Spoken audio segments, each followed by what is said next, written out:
Who's hanging, young hero? Besides your head and spirit, that soul is saying something profound, so let them hear it. Give up the safe. Welcome to Giant Sized Violence, a Toku Comics podcast. I'm Tommy Trimbath, and today we're going to be taking a look at a crossover between two of the world's biggest superheroes meeting for the first time in the world of manga.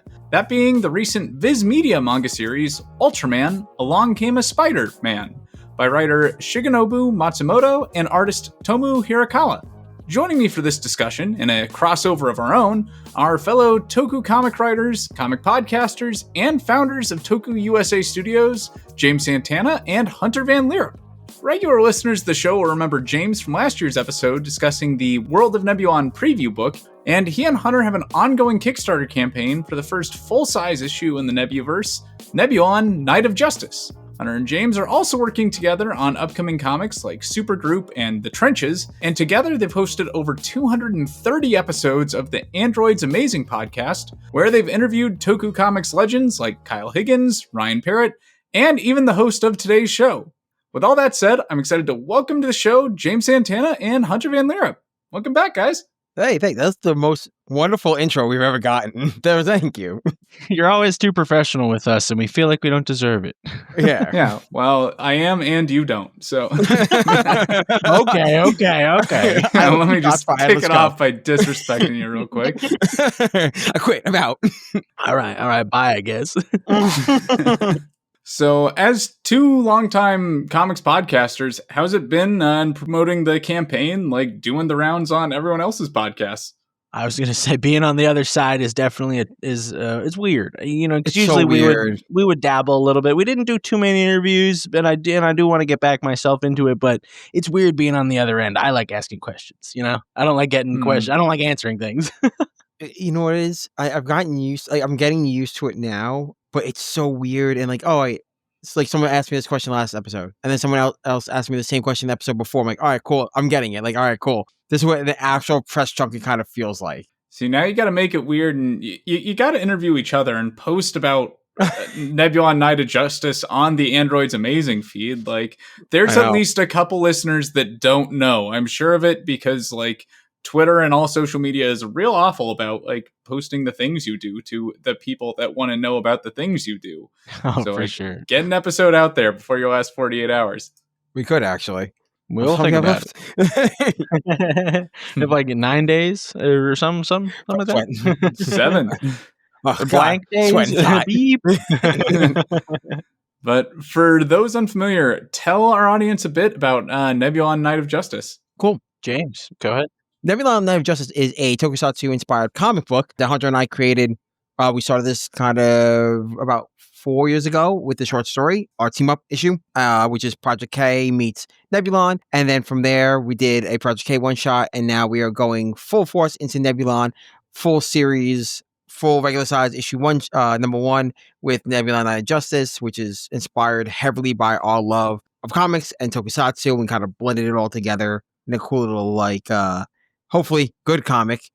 And yeah, it's kind of our love letter to like a cool genre we got to grow up with. Plus, we can kind of do whatever we want. There's no real budget for like actors and action sequences, so we can go crazy with special effects. Yeah, I'm gonna really pull the rug out from underneath our love of tokusatsu as well. I was going pretty hard on the Ultraman kick since we were reading this book. I went in to read the other Marvel stuff, and I was dabbling a little bit more with the Ultra Mega stuff. I didn't realize how much Ultraman we have in our book. I wasn't thinking about it. I wasn't really familiar with Ultraman until probably the last few years. And even then, it was a very base familiarity just based off like seeing him in crowds and watching Ultraman Rising last year, which was really good. But just realizing like, oh man, we got a lot of Ultra stuff, like kind of lore digging in here. We got a lot of Kamen Rider as well. So we do have a really good mix. I didn't really think about it. I thought it was mostly just Kamen Rider, but we kind of dabble a lot. I'm just putting it together now. Now, I swear, like, 4 out of 5 Toku comics writers out there have at some point written Power Rangers fan fiction. Yes. And I do include myself in that. Don't worry, it's been a minute. That was high school me.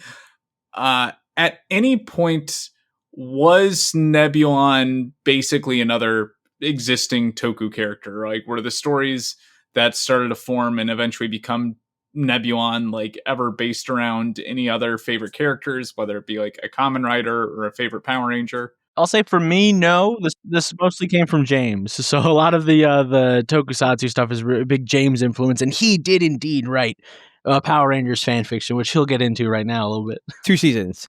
It's 2 seasons worth. I think they're 35 episodes apiece. So yes, I did write it. You rolled a whole show. Yeah. But yes, Nebulon's heavily inspired by Magna Defender. At least like the look wise and kind of like the knight vibes and why it's called like the Knight of Justice.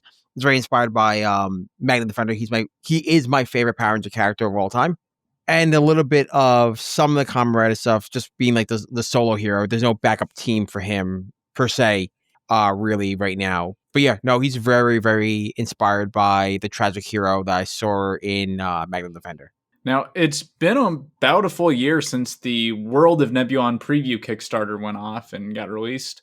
So tell us a bit about what development has looked like since the completion of that campaign and now the completion of the first full comic. Pages. It's just been about getting the art done, then getting the letters and the colors done. It's really just process and workshop. The scripts have been done for such a long time. We're having our editor Travis go back and make them look professional in a way to fix up grammar, touch up anything that needs periods before that gets to the letters process. Real editor stuff.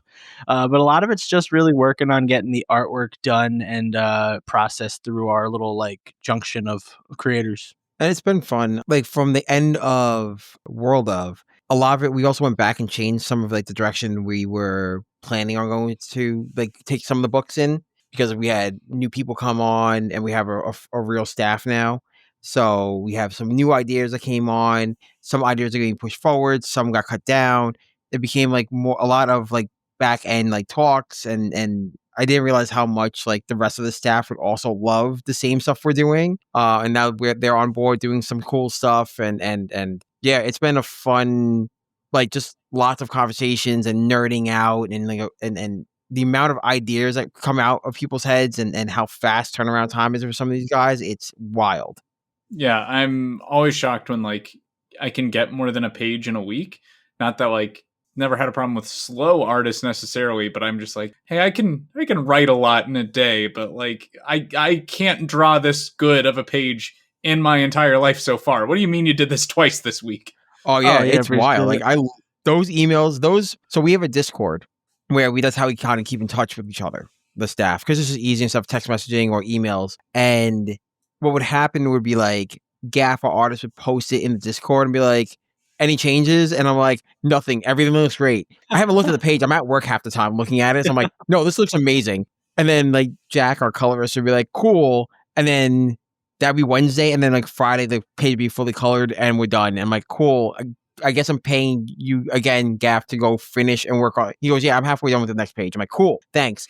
I don't know what you do outside of this, but just keep doing this. Yeah, we had a good steady process going ever since we not stopped the Kickstarter, but finished the Kickstarter for the preview book, The World of Nebulon's Oversized. And yeah, we've just been doing basically a page a week at minimum, just like, throwing money around and getting the pages back, and a great turnaround time. Like Gaff works phenomenally, and then Jack, like James said, picks it up. Like sometimes we don't even gotta like tell Jack. Like he'll just be like, "Oh, here's the colored page," like literally the next day, and we're like, "Well, we didn't even talk about you actually doing it yet." Like, damn, okay, thank you. Like that's so awesome. And so we've had this book done. I mean, okay, not done. We've had the pages completed. We're doing a little bit of recoloring, but the pages have been done for probably a month now, maybe 2 months. Yeah. Just about, we finished the very last page came in right before we did launch, so about a month. Yeah, so we've been sitting on a hot book for a minute, and we're just really touching up and making the final edits before we can get everything together. Once you have the fully funded campaign and like the book sent to print, any idea what the very next project is going to be? Like, are you going to roll right into issue 2, or is one of your other comic projects like Supergroup or one of the other spin-off series from the preview book going to take center stage? So we kind of have a soft schedule for next year. It's going to be, we kind of take the holidays off, like anywhere from like November through like October through like December off, because it's just everyone's doing a bunch of things and no one really wants to have to be like, oh, hey, I have to go work on a page for these guys and it's Christmas. Like, I get it. So we take the holidays off. But what we do is for next year's kind of soft schedule, we have Supergroup issue 2. That's going to launch in March. We have Mostra. It's going to be an oversized one-shot coming out next year. And then Nebulon 2 will probably be out around the same time. We're going to try to keep them around the same time as they launched this year. And then at some point, Trenches is coming out. I don't know Yes. when. That's mostly a hunter. That's mostly a me vehicle. So we're working on it, but we'll find out when that book comes out sometime next year for sure. Probably early. We'll see. Anything else you want to plug on Nebulon before we head into the discussion of the week? Oh, yeah. James, give a little bit of a spiel. Cool. So definitely if you are a fan of like sci-fi and cosmic invaders and tokusatsu, Nebulon is about our savior scavenger Jono, a chance encounter with a weird space entity that now binds the fate of not only Earth, but of the galaxy itself in his weird himbo hands. And yeah, if you want cool classic toku action, great heart, fun comedy, amazingly colored and drawn art, come check out Nebulon Night of Justice #1 live on Kickstarter right now. At this time of recording, we are at 41%. So yeah, let's go and hopefully we get to 100. And yeah, let's go. All right, now let's do it. Now, on to the topic of today's episode, which is the Ultraman Spider-Man manga. I want to kick us off with a quick summary or pitch of the book before we head into the discussion. So, future me, cue the music, some editing, and even among other superheroes, Spider-Man is struggling with the balance between his desire to save people and the need to stop problems at their source, which puts him at odds with his fellow Avengers. In the midst of a battle with Dr. Doom, Spidey is hit by an interdimensional train that carries him into a parallel Earth defended only by a single giant being made of light, Ultraman. The series sees Peter Parker joining the Science Patrol to fight alongside Ultraman as they face the combined threat of Dr. Doom and the alien conqueror Mephiles.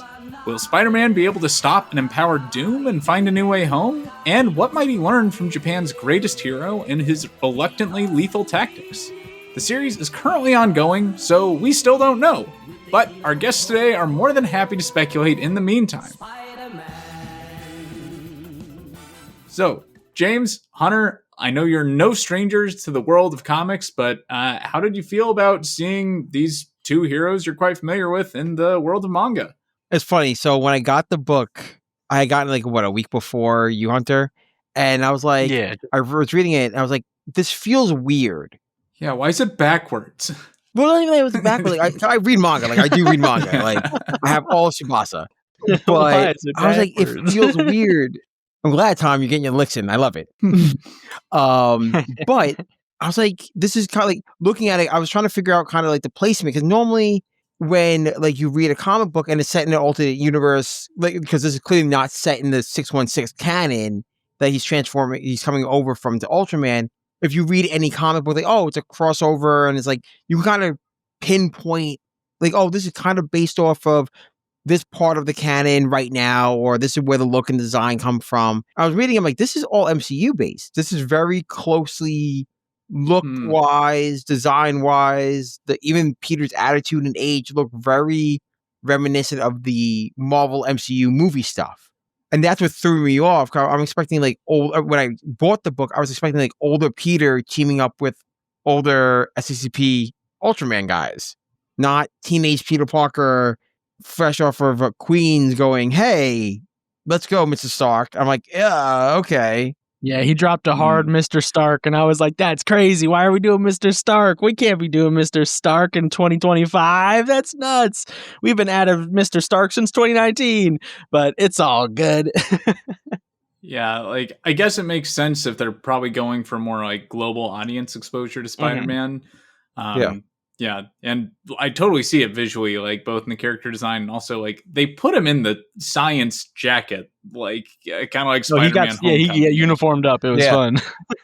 And I don't know, I'm here for it. Like I don't mind them stepping away from 616. Also, like I don't know about the writer and artist's familiarity with Marvel's like mainline comics, but like telling them like, yeah, just get up to speed on Marvel Spider-Man. You know, easy job. There's only just 60 years and like over 1,000 comics, and every writer, especially of the last 10, 20 years, seems to have a very different take. sometimes he's married, sometimes he's not, sometimes he's Dr. Octopus, sometimes he's not. Sometimes a clone, sometimes he's not. Hey, sometimes he's Norman Osborn, but we don't talk about that. I know. I'm so not excited for new books. But I am excited for more Ultraman Along Came a Spider. This was awesome, man. This was awesome. really Besides was the Mr. good. Stark stuff. So I have to say, like, I know y'all got the first volume. I just subscribed to the Viz Media app, which has this. Like, I had a 7-day trial. No, I'm not sponsored, but it's only like $2 a month, which both manga apps are like really awesome for being real cheap and giving you a lot. And so I read like the first 20 some chapters, and like honestly the first volume is where I'd say the series is like the weakest. It gets a lot better beyond that, and so like definitely worth keeping on reading, or like if you're not sold but definitely interested off of just one volume, for those out there reading along, definitely give the second and third volume a shot. Like it's now like getting really interesting, and I don't know how much is left, but like I hope it goes a little while because I like the direction it's going. That's the whole thing. Like, I was reading it, and I was like, I thought when I first bought it, it was only like a one shot. I thought it was like, all right, cool. It's gonna be like a one shot like volume. I didn't think it was past that. I was reading it, and I'm like, oh, there's definitely more to this. Mm-hmm. It ends, and he's not at the volume 1 ends, and he's still there. It's like I think there's a lot more going on. But I don't know, man. It was a good time when he got there with the train isekai instead of the truck. I thought that was interesting. Yeah, the train coon instead of truck coon. Yeah, I did love that the isekai'd his way in there. They like still haven't explained why the train, why through there, why did it hit Spider-Man. So I thought it was an homage to Kamen Rider when I was first reading it, because in Kamen Rider there's a train that does the same thing in that show. I forgot which season. Don't ask me. I don't remember. But I just remember it because there's like it stood out. I'm like, it's a train. Oh, I think it's Deno. Yeah, I think it's Deno. Right. But yeah, it's the one with all the Oni. Mm-hmm. So yeah, it's Deno, I think. And they had the magic trains. I thought it was like an homage to that. I mean, I could be completely wrong. Maybe it could be. Maybe you're stretching, but I mean, it literally does come out of nowhere. I was reading it and I was like, oh, is he going to get like blasted to another world? And he's hit by a train that comes out of nowhere and disappears. And I was like, oh, what? So it's because, I mean, like, if you're reading the Ultraman Cross Avengers book, which did run concurrently when the initial chapters were coming out, Miles just jumps in and is like, I got teleported here because of mass energy levels or something. So for this, it was just kind of like a train. All right, here we go. Yeah, I will say that the first volume felt very like Marvel Adventures Spider-Man to me. Okay. Like, I think because they're throwing people so in the middle of worlds with a lot of lore and cultural like connection, all of the lines felt very like self-explanatory, like characters saying what they were already doing. There's a lot of exposition in there, and like it just kind of felt like it was made, like written to be simple enough to be read by children. As the series progresses though, it gets a lot darker, so like I now know it's not like an all ages thing, but also like I don't know how common stories like this are when it comes to manga. Like in American comics, superhero crossovers happen all of the time, even like between companies or characters from one world hopping into another and like learning to appreciate both characters more in the process. And like we just have very established tropes for how that happens. But I've yet to see the Ninja Turtles get hit by a train to wind up in Gotham City or like anything like that. They definitely took a unique route, but it's one that seems very familiar in Japanese manga. But I also don't know, like, I just don't think crossovers are nearly as much of a thing over there. I could be wrong. I'm not as much of a manga reader, but I wonder if that's at all part of the struggle, is like having to invent this as they go. It's like they do have crossovers in Japan with some other things. Most of the time it's like in specials and OVAs. So like they did it years ago with I forgot the third anime, but it was One Piece, Dragon Ball, and I forgot the third anime. Toriko, like probably. Yeah, Toriko, thank you. And they've done it in like they did it in like, is it Devil's Games, or it's like a spiritual sequel to Death Note. It was the same people that created Death Note, and like Light in that. And it's supposed to be like, oh, after Light dies, by the way, he's here in this game thing. But you only see him as a cameo real quick. And they just did Deadpool Samurai, which All Might's in. Yeah, he's just straight up in there. Yep. Yeah, it's just All Might teaming up with Deadpool. At least in the Okay, first I volume. saw- It's like for a few panels. It's not like a big. I keep seeing that advertised alongside the Spider-Man one in the Viz Media app, and like I'm just not the biggest Deadpool reader, so I didn't think I'd Yeah. read it. But knowing they tie it into My Hero Academia, like Oh yeah, they even definitely introduced a keeps things- character called Sakura Spider, who's like their own Spider-Man who looks like Ochako from My Hero Academia. So that's a really cool character that they just kind of throw into a Deadpool manga. So that's fun. yeah. And then there's that one where Dr. Octopus gets turned into a little girl, but whatever, read manga, I guess. Yeah, it's a thing. It's a thing, Tommy. It's a thing. That's- Octo Girl, check it out. It's wild. It's not as wild as you think, people. It's not as well you think. It's basically Girl like sounds what bad. he was. It's basically like what he was doing, but when he was a living brain, he gets put into a coma after a fight with Spider-Man and some energy, and then his consciousness gets transported not like into her body, like they share a mindset, so it's like an Ultraman situation, but with Dr. Octopus as your Ultra. So they share like brain power. It's really weird. It's got 3 volumes and it's a completed story. It's nuts. That sounds kind of rad. Like, It's crazy. They even bring back the Superior Octopus from the Secret Empire stuff, which is bananas. So it goes a little deep cut too. wow. Like, Yeah, I love how weird Japan will get with American superheroes, even in recent years. Like, oh yeah, Superman Meshi, where it's just him eating lunch, is a whole book, yeah, or the one where Batman's reincarnated as a baby, and Joker Yes. takes care of him. Joker's his dad. Yeah. which like we love that. that totally scans too. Like I somehow I came to the same conclusion once. Like, what if Joker had to raise Batman, and then like someone was like, "Yeah, Japan already did that." I'm like, "Oh, damn it!" Yeah, they did. And then there's a regular one like Justice Buster, which is just like a regular DC manga with some Except for Joker anime is- flair.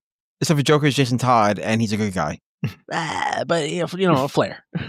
Yeah. Huh. It's not Batman. It's not baby Batman. No. No, that's funny. Meanwhile, we're like doing multiple incarnations of Toku Batman here. Like, we're just Oh, yeah. really Oh, mixing yeah. and matching, but on both sides of the sea. I do want to ask, like, do y'all feel like this is an accurate depiction of Spider-Man? And same goes for Ultraman. Like, do these feel like accurate portrayals of the characters to you? I'll take it up first since I know the least You go. about Ultraman and I know the most, at least for me, about Spider-Man. I think it's an okay representation of Spider-Man because they made him very young. If you're going based off, especially if you're going to go based off the modern origins and the modern young Spider-Man stuff, he does act like that. If you're going to go based off the 60s stuff, obviously he doesn't. But besides the Mr. Stark thing from the MCU, otherwise I think Spider-Man's okay. It's just he's a kid. He's young Peter Parker. He's still fresh. He still calls himself the friendly neighborhood Spider-Man. He's all about saving people, little guy stuff.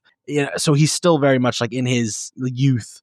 While Ultraman, only coming off of the Ultraman Rising, which is Shinjiro and not Shin, and then reading just the Marvel trilogy stuff, it feels on par with that at least. Like it's the same characters that I know. It's the same design. It's the same kind of like feeling. Obviously, there's a little bit difference in the narrative with Ultraman and the SSP or the SSSP being different from the USP and the Ultra Guard and etc. But I think so far, from at least the first volume and what I know of Ultraman, it's an okay representation. But I feel like James will have a vastly different answer. It's not, so I don't really have that much of vastly different. I do agree with parts of it. Like Spider-Man, this is, when I'm reading this, I don't see comic book Spider-Man. I see Tom Holland Spider-Man. And I get, like, because you said before, Tommy, the idea of this globalization part of it, like, oh, I have to appeal to everyone. And the mangaka didn't probably sit there and go, let me read 60 years worth of Spider-Man to understand. Let me watch Spider-Man everything. Homecoming. Right. Like they didn't do that. They were like, all right, I know the movies and it's the easiest one I can understand, I can get with. I don't hate young Spider-Man. I'm not really a fan of young Spider-Man anyway, in any form, really, except for Friendly Neighborhood, the anime TV show. And Spectacular Spider-Man. And Ultimate Spider-Man. But Stop. I know. Keeps And adding the list. now that I think about it, apparently I don't like it. Apparently I'm fine with it. But like, I don't like it when it's young Spider-Man's thrown into these cosmic things. Oh, so this week coming out in comics is Battle World. And it's a spiritual successor to Secret Wars. And in it, it's Peter as like Spider-Man, who's been Spider-Man only for like 3 months. Yeah, it's the Amazing Fantasy Spider-Man. Right. And I'm not crazy about always having young, inexperienced Peter being like, I don't know how to be a superhero. And like the struggle, like I get in this book, it's really cool to see the struggle because he's paired off with a hero that's been doing it for a long time.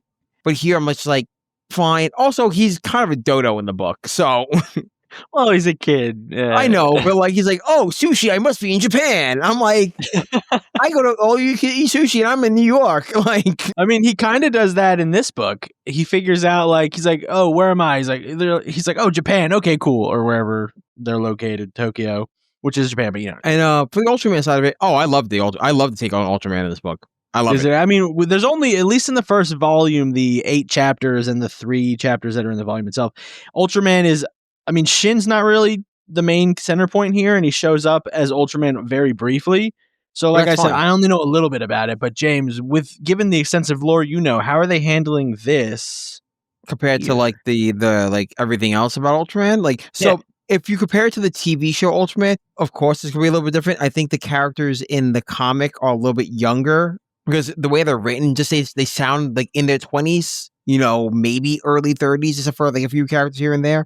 Where on the original live action show, they were like 20 and 30-something-year-olds playing 20 and 30-something years old. So it worked well, but you can tell like there's a little bit difference of like, oh, I'm trying to play more mature than I am. I think this version of Ultraman, or at least Shin in this version, is a lot more emotional, kind of. And you see it when he's on the dock with Peter. And they're talking and they're like about, you know, whether or not they should kill the kaiju. And it's like, he's like, I'll do whatever I have to, but I'm doing this to protect them. They make him like this like very, very, very mature hero, where in the Ultraman show, he's kind of a second fiddle. He himself as Shin is not, he's second fiddle to him being Ultraman, go out there, fight monster of the week, go back to normal type of thing. I like this because I think any way that you can kind of show the duality between Ultraman and Shin, that they're really two separate people, and the idea of, again, very much the secret identity thing. Giving Shin actually the identity of like Ultraman, like the secret identity is like, oh, he's secretly Ultraman, and like really playing it up like we're very two different people, you know, like Peter with Spider-Man. Yeah, I thought that was a little weird because I'm very little coming off of the Marvel trilogy. I'm a little bit of, but everybody knows he's Ultraman in that. Like, for issue 1, they're like, he's stuck in that big egg thing. Holy crap. And like, everybody knows it's Shin in the Marvel comic books. And in this, they're hiding it, like you said, like Spider-Man's identity, which I did think is kind of cool, seeing that, where it's like Spider-Man saw him do it, so Spider-Man knows Samurai, Spider-Man knows he's Ultraman, but it's cool to see like him like, oh, I'm not gonna blow up his spot because he didn't tell his homies, because I mean, you know, Iron Man lifts up his mask and talks to everybody and calls him Peter and stuff, so it's not like he's unknown to everybody, but he does have that dual identity like Shin in this version, which I thought was interesting. And I think, I mean, only based off the first 8 chapters from the first volume, but I think they probably play on that a lot more, and I think Tommy could attest to that, or at least I hope they play on the dual identities of both the characters a lot more in the narrative between the two. At least from me and like my perspective on it, like Spider-Man is a character they get right, or like we've hit a point with incarnations of Spider-Man where it's hard to do one that's like wrong, since we have a million different teen Spider-Man and like a bunch of different adult Spider-Man, then all the interdimensional versions and all that. But what did strike me as weird is like all of the plot convenient powers of Spider-Man in this. Like his spider sense does whatever it needs to fit the issue. Like he can just sense out weakness, or can sense out who someone really is. And like his webs also have that as well. Like they'll work underwater now. Yeah, like I was gonna say, I was reading that. He's like, dude, if you web him underwater, I was like, hey, slow down. The webs don't really work underwater, okay? Like he's got to do a whole thing. I was really hoping whether you would have brought up the all-purpose spider sense. That's the vague superpower that Spider-Man always has. So we just make it in America. It's limited precognition in America. He's like, I can sense the train has the same energy as this world. It's like, all right, buddy. It's like, no, you don't. Like, that's not how spider sense works at all. It never, in any incarnation, does that work, except for one, and it's Spider Boy. Oh well, we don't talk about Spider Boy. We don't. We're not a Bailey Brooks household in here, or Bailey Briggs, whatever his last name is. the web's underwater too. Like he comes across the giant Ragoon thing. Just works. And he's like, wait, I got this. I read about this in a book. You tie its thumbs behind its back and tie its heels together, and it'll contain any monster. I was thinking about that too. I was like, hold on. What the hell book are you reading, Spider-Man? How to Catch Kaiju 101. Spider-Man's reading something with ropes. Yeah. Now, I mean, to be fair, he does have an almost unlimited supply of rope, and his girlfriend is often a supermodel. So I do believe that Spider-Man reads a lot of books about rope and the art of shibari. So oh, thank you. I was going to butcher the name. Thank you, Tommy. Also, the one thing I was trying to figure out, like, he's been there a couple of days. Like, he's in, at least in volume 1, he's been there a couple of days. Oh, he immediately gets a job there with no with no social security. He just like, oh, let's just work for the cool science police, I guess, because I'm around. Because I saw them and I hopped on. I'm friends with Spider-Man is what they said actually in the book. Because you have a close relationship with Spider-Man. Oh, I bet you do, Peter. Oh, I bet. Like, come on. Wouldn't the actual issue is, wouldn't he run out of web fluid way before that? Is this one of the ones that he could make it from his body, Tobey Maguire style? Or does he just get more from his science patrol people? Like, oh, I make technology for Spider-Man. That's why we're boys. Like, do they explain that more later on, Tommy? Why he's working there, or is he just there? We do see him fishing with his webs at one point. Again, working underwater, but we do see them also like having a web shooter, so it's not made out of his body, not the organic like stuff. Maguire. I have two minds. One, I'm glad that the book just like hops right into like, and Peter is here where the plot is happening. I'm like, yeah, okay, it's stupid, but I also don't care. I kind of just want to see Peter Parker on the Science Patrol. That's yeah. I don't need like 40 pages of him learning how to like get his ID badge and stuff. I've seen the movie where he works as an intern. I get that, so I do appreciate that in a narrative way. But it's at the same time, like when you're looking for the gaps in logic or like the story leaps they take, it's like, all right, there's a little bit of he's just at work. He just works there. Okay. I also like to think like, maybe we didn't see the conversation. I imagine the Science Patrol is like, hey, we're the top minds of this world. That guy's clearly Spider-Man, right? Like, we want him on our side. Yeah, like somebody knows, one of the three main characters or the science officer, somebody knows it's him. You can't not. Come on, dude. All of a sudden, an American superhero shows up and then Peter Parker. Come on. Also, your friends? No one knows who Peter Parker is. It doesn't matter. Like, you don't exist in the world. You don't have a secret identity. You don't have an identity. Like, the government doesn't know who you are, bud. You can be Oh Spider-Man. my god. Like, he's definitely Spider-Man, guys, right? And they're all sitting in the office. Is the only thing I can think of, maybe he's still trying to hide from Dr. Doom. Like, I know Dr. Doom is looming in the background with the bad guy from, I don't recognize him because he wasn't in the Marvel comic books, but he looks pretty cool. He's an Ultraman villain. I figured he was an Ultraman villain. The story does really pick up later, like with that and with the Doctor Doom plot. Like it's weird because it jumps really quickly to like just a couple sort of like kaiju of the week adventures to now like, oh shit, like Doctor Doom's just stolen Ultraman's powers and like dealing with that. So spoilers, but it's gonna take a while before those volumes come out, and like that happens, and there's another 10 chapters at least after that. So that's like midpoint stuff. Wow. Yeah, I think they're up to chapter 25 right now. More spoilers. So, like, there's a really sweet, like, I can't carry the ring, Mr. Frodo, but I can carry you. Like, almost verbatim of, like, saving Shin's life and being like, yeah, I can't fight kaiju, but I can protect your identity and I can get your very weak human body out of here. And it's, like, really sweet. Like, all of my favorite moments in this come later on. So, like, yeah, I definitely recommend, at least for now, people, like, yeah, buy the volume if you gotta, but spend the $2 on Viz Media and just catch up. It's real good. Yeah, they just solicited volume 2, so it's still behind, at least physically.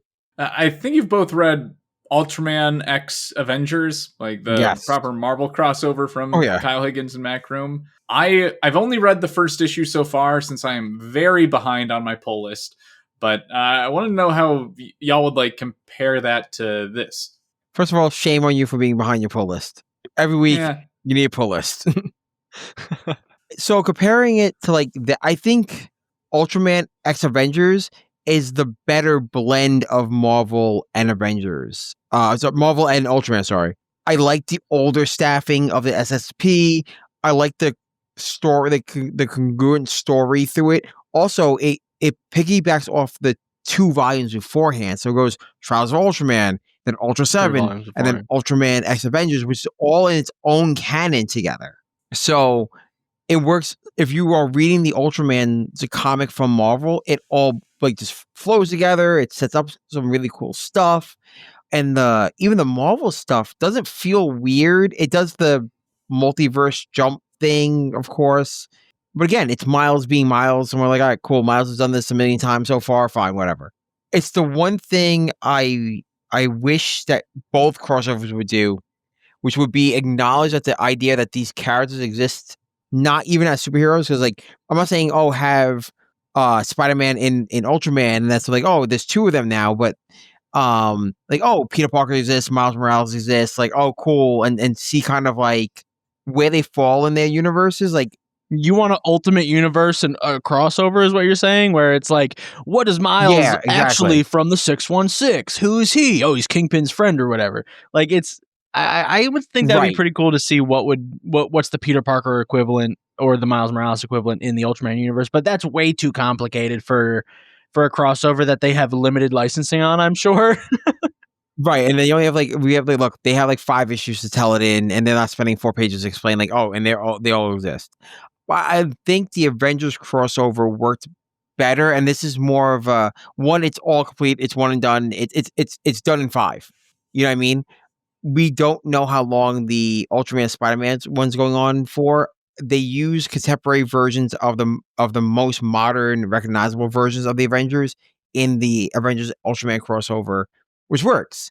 And I get, as a comic fan, looking at it going, hey, these versions of the characters work well, and this is why we're using it. And it's Kyle and Matt writing it, while in the Ultraman Spider-Man one, it's a mangaka writing it, going, I know Ultraman really well, and I know Spider-Man from movies, and having that work into it.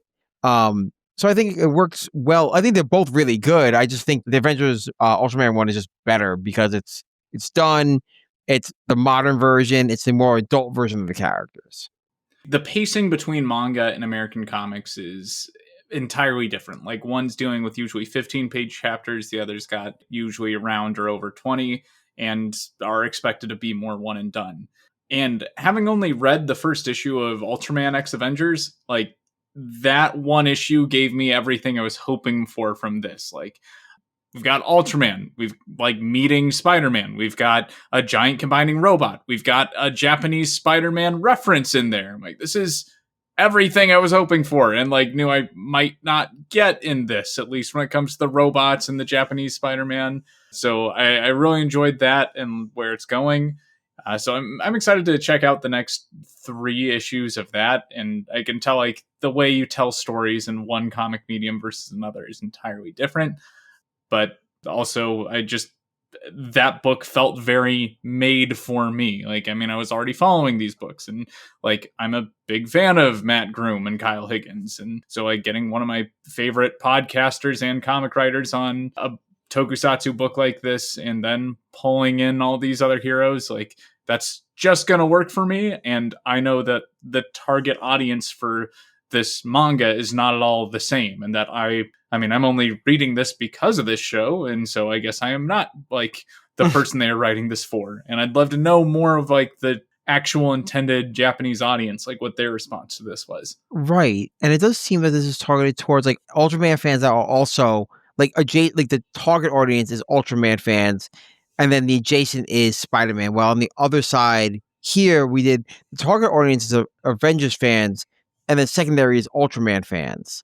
So I get why, and it's cool to see it in action and play out well.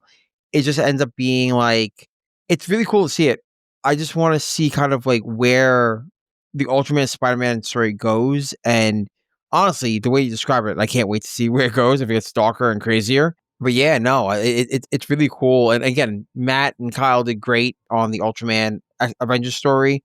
But yeah, this Ultraman Spider-Man book's been really great so far. I do think that is interesting to compare that to, because Ultraman is such a huge staple overseas. And while we do have a decent amount of Ultraman media over here in the US, we are severely lacking in Ultraman content. And yeah, I would like to see this on like a shelf next to other manga. Like you see the Deadpool Samurai one and you're like, all right, everybody likes Deadpool, cool. But this is Ultraman and Spider-Man, two icons. And even overseas, like Spider-Man is huge. Besides the Spider-Man TV show they did back in the day, which was referenced with the giant mecha, Spider-Man is just a huge icon over there. So having both of these combined, I bet it's probably bigger overseas than it is over here. Obviously, the Ultraman Avengers is made for people like us who not only read the continuity of the Marvel trilogy, but also just know of all the other characters and them interacting, and it's cool to see. But I feel like this is more so made for the overseas audience as opposed to the other one made for us, which is why it came out the way it did, obviously, with this being the manga and not being the American story. But it's still really cool to see that, like what you were saying with the cultural differences being from like Spider-Man heavy in America, obviously, to Ultraman heavy over there, and how they're combined. It's cool. With that said, and since there's a very slow physical release schedule over here for the manga, is this something that you think you'll both keep reading going forward? Absolutely. In fact, I ordered copies for my shop and I'm sold out already. Wow. That's awesome. I'm glad to hear it's moving, but then again, I know manga sells more than American comics over here. Yeah, so I exactly. guess it checks out. Yeah. Especially if James is selling it to you. Actually, you know, funny, I didn't have to. These people came in and picked it up off the shelf themselves. I didn't say a thing about it. That's awesome. Yeah. They probably saw the other books and, you know, the other outside media with Ultraman and were like, this looks awesome. And it is awesome. Albeit if you're a Spider-Man fan, it's more of a synergistic version of him as opposed to more of a comic version, but it is still a great read. I will definitely be continuing to read this. Originally, I had it on my list and I took it off because I was like, I'm really just looking to read continuity Spider-Man right now, and I'm not really looking to read too much Ultraman. This was 3 weeks ago, before I got crazy Ultra. Yeah, I'm definitely going to be picking up volume 2, 3, and I think 4 physically. I'll probably try to check out the digital versions of them as well on Viz Media just to read it now, but I want to get it all physically because it's going to look nice on a little shelf. Look with all Same, the rest. I want to get the physical ones too. I'm like, I'm running out of space. It's got a pretty good Like, spine. It's got both the characters on there. They don't do that much. This is a good spine. That's exactly why I want it physically. Any final thoughts before I take us to our question of the week? Yeah, what's a Raygon? Is this a thing from Ultraman, or is this a made up creature for this book? Raygon is a creature from the Ultraman continuity. In the live action show in the 60s, Raygon are just like a kaiju. In the extended media like this or Rising, it's become a kind of Pygmalion, is all like the one in the back of the all the Ultraman Marvel books. Remember the one that's like their mascot that explains everything? Oh, that little guy? Yes. He's a Raygon too. That's a Raygon. Oh, no way. Okay. Yes. Okay. They become like this, very like, differently drawn, even in the Right. Giru art style compared to this. Yeah, they are they're like the kaiju mascot of the Ultraman franchise. Okay, they're like the putties. Yeah. No. Only because they were so popular in the show that they became kind of a thing. Oh, okay. It was a very popular creature that got expanded upon. Okay, that's cool to see. That's my only question. As far as my brain knows. Or the bulk and skull, if you will. Right. Yes. Yeah. Definitely. Yes. Actually, I have a question for you, Tommy, before we do that. Shoot. If you can do a tokusatsu comic book crossover, who would you pick? Ooh. Okay. See? Go back to that interview report. Yeah. I think I'd go with like Kamen Rider and Spider-Man feels like the sensible one. Or actually, okay. I got a couple. Like I feel like Kamen Rider is the best option, especially OG Kamen Rider, though I'm partial to Kamen Rider Black. But like pairing him with Spider-Man or like classic Captain America or doing something like that Batman Bruce Lee animated movie they did, only like making it with Kamen Rider instead, I think would be awesome. That would be very cool. Like that, take a spin off that Immortal Batman high and kind of rework it into like a more modern not modern context, but like Bruce Wayne context.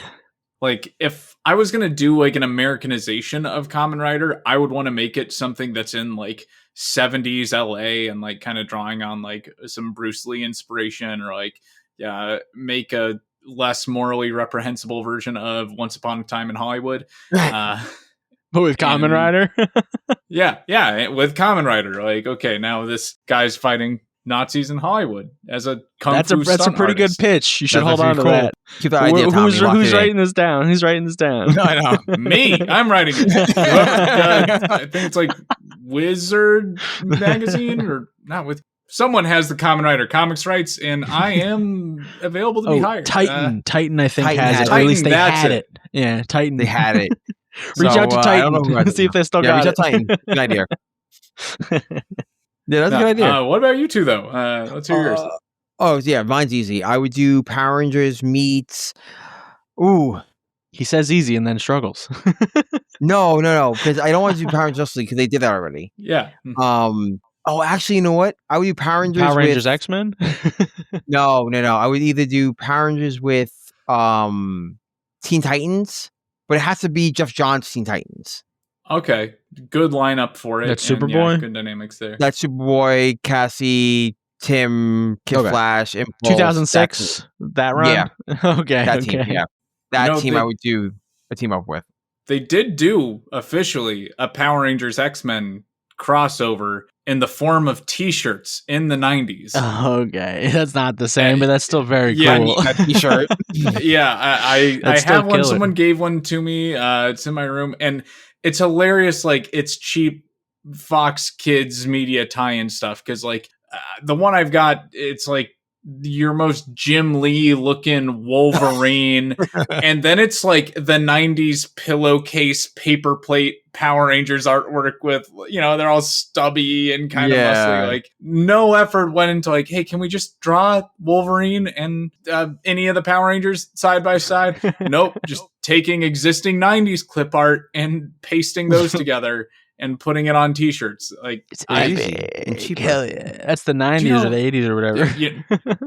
Yeah, actually, this was the one time the artists were like, you know what? We just started Image Comics, and Rob Liefeld's a millionaire, so either pay me a lot of that Power Rangers money, or I'm not drawing you shit.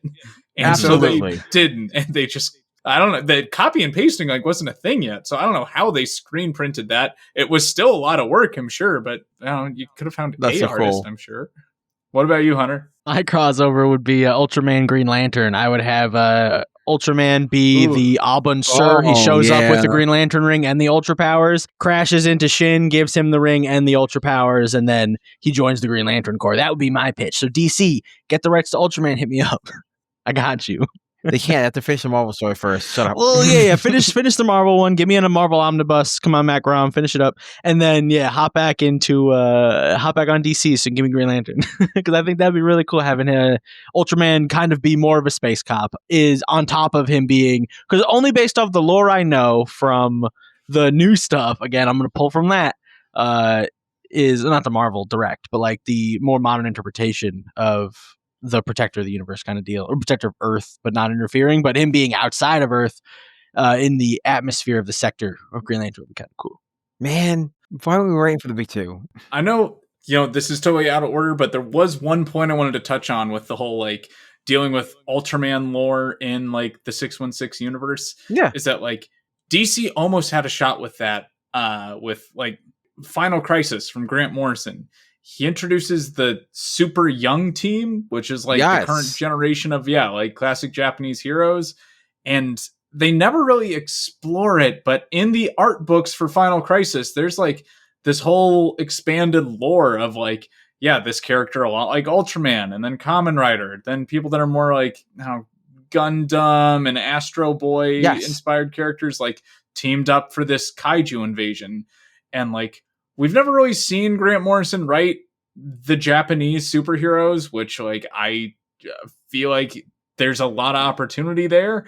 But, like, I know this could work, and DC almost just had that as part of their universe in a corner we didn't look at. Yeah, sounds like a question you might be able to ask soon.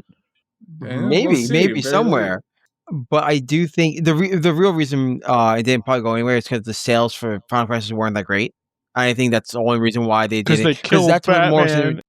No, I think the problem with Final Crisis was that Final Crisis was overly complicated, it relied on you knowing a lot of history and a lot of lore between Seven Soldiers of Victory and Dark Side Club and other weird stuff that was happening in Morrison's only book, and then Final Crisis. So I think the Super Young team would have worked if they allowed them to, if that book sold well or was introduced before Final Crisis as a miniseries. Yeah, there's a lot of editorial mischief around that, and like I know the whole tie-in event they did of like Countdown to Final Crisis had very little to do with it, which bums me out because Final Crisis I do think is like pretty great if you know what to read beforehand. Like, right, yeah. If you don't and you're going in like dry, you're like, I have no idea why Darkseid's like a club owner and who these guys are, and that's not Mr. Miracle. He's a black guy now, and you're like, oh yeah, Shiloh. Okay, let me, you refresh.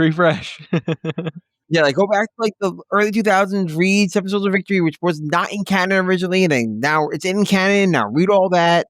And it's part of the Demon canon Knights is, like, lore, but shut up cool. about it.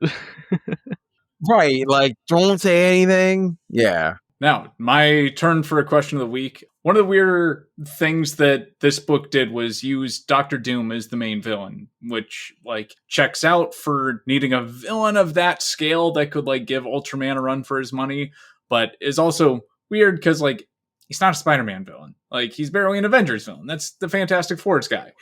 He's just Marvel's same thing with villain. the other crossover. So if you were to choose a villain to be heavily featured in the Spider-Man Ultraman crossover, who would you pick? Want to go first?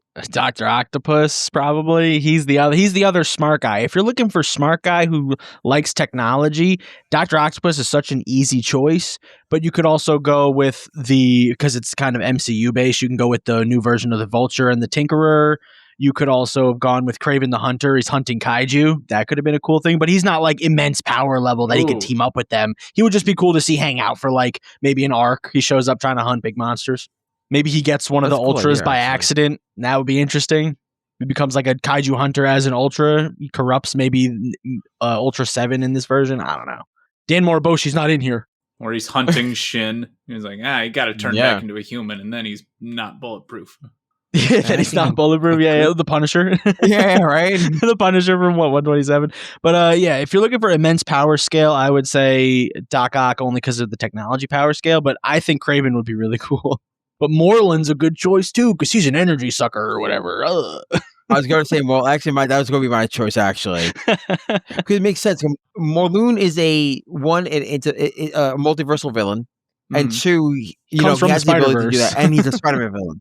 Yeah, and he's from the Spider-Man. Yes, but he also has a power scale to hunt down. I just don't think his unless he hunts down Ultra as a totem, as like cool. the ultimate like energy, like because that's what they're essentially vampires. James, save the pitch for Ultraman Cross Spider-Verse. I know. He's drinking gods now. Yeah, exactly. He's drinking Ultra. Can that yummy, shit. Yummy cosmic energy. Give me a K-ray, please. Num num num. Yeah, that's my fish that's my fish now. But yeah, no, like Morlun would have been a better choice. But again, it's hard to be like, because he's now become like the Spider-Verse crossover multiverse villain. I get why, but it'd been cool to see that. Or just the Jackal, just because I want to see Ben Reilly show up in Scarlet Spider form in Ultraman.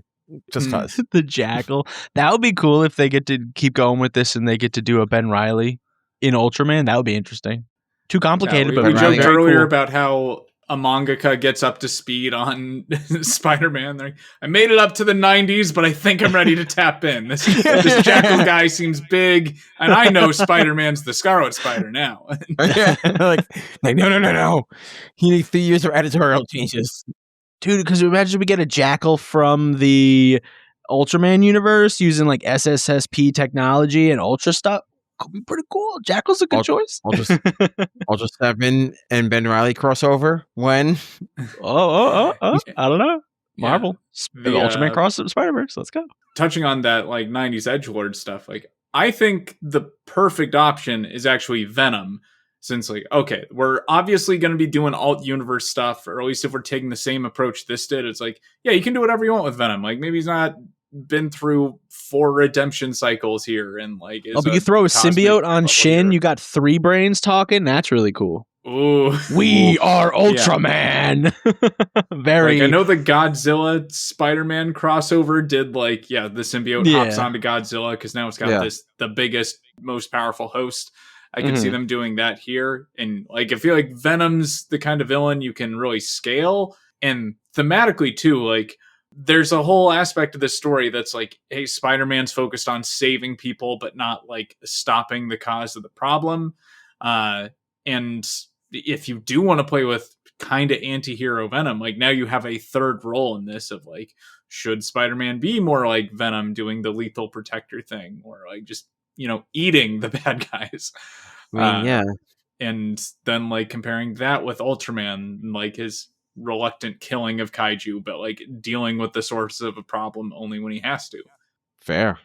Like do you guys think that Peter will get the Ultraman powers in some regard in this book? Kind of like how in some crossovers they're like, have a little bit of my power for a non-canonical second. Is that something that do you guys think we'll see at the end of this by volume whatever the finale is? You think Peter and Shin will share ultra powers? Yeah. Is there anything that hints that could be a possibility? Like 21, 22 chapters in, it very strongly hints that is a possibility. Okay. I'll tell. 10 out of 10. Let's go. Yeah. It'll be just like those kids in the 90s when like Spider-Man was half of every toy section and you'd get that one giant Spider-Man that didn't scale with the rest of your toys. So giant Spider-Man was just part of your lore. I don't know. Maybe that was just me, but like we all did it. Okay. There's that cartoon episode with the 2 costumes fighting over him. Like that's what I was always playing out in my head. It's like, well, there's that giant Spider-Man costume there's out the there big somewhere. One. Little kid me was too young to know that was just a dream sequence. No, that's actually cool if they go that way. And again, like this crossover has been kind of, be it that it's more MCU based, it is kind of it's a very good take on both franchises, and it does a very good job at playing it very well. I'm excited to see. I know Tommy, she's ahead of us. Me and Hunter are reading it, so thanks for spoilers. Yeah, well, that's gonna keep me seated. So that's gonna keep me reading, knowing that he's gonna get the ultra powers because that's killer. Now they got a Viz account and all things. Viz, sponsor Tommy. Let's go, dude. Ultra Spider, let's go. Become Giant Sized Violence and Ultra Manga podcast. Oof. Oh, maybe. But James, Hunter, where can our listeners find you and learn more about your work? You can check out Toku USA at TokuUSA_studios on Instagram, X, Blue Sky. You can check me out as Vega Lawless 1226 on Blue Sky, X, TikTok, Instagram, where I post everything about comics and new releases. I have a YouTube channel kind of called Vega Lawless's comic channel. I'm trying to build it out to do a thing, I guess. And yeah, check out Toku USA on all social media. Follow, like, share with your friends. Even if you don't like what we're doing, even if you share it out to other people, someone will like it just to get the word out. Yeah, you can check me out on all social medias. All Toku USA stuff on social medias where we share stuff, sneak peeks at stuff. Check us out there. And with Hunter, where are you at? You can find me at Scruffy Mooseman or at Scruffy Moose on most social medias. I'm on Instagram, X, and Blue Sky. Don't use TikTok. Don't follow me on there. If you see me, I'm not there. Other stuff that we got coming out on here, we have more books coming out next year after Nebulon. We have a full schedule for next year, at least 3 to 4 books, including one solo book that I'm currently writing called The Trenches. It is a World War I body snatcher horror story in the lines of Color Out of Space.